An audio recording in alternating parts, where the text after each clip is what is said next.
બનાસકાંઠા જિલ્લાના હોમગાર્ડ જવાનોને CPR તાલીમબદ્ધ કરવામાં આવ્યા.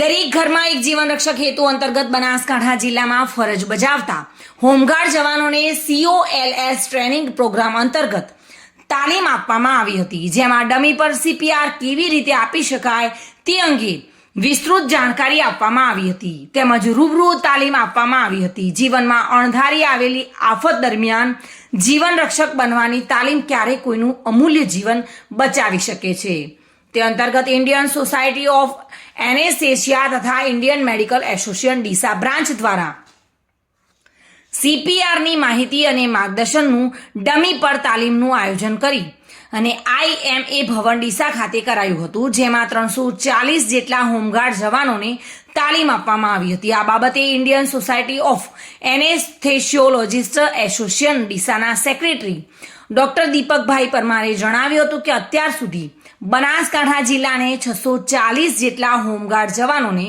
તાલીમબદ્ધ કરાયા છે. Reena Parmar, today news, Gujarat.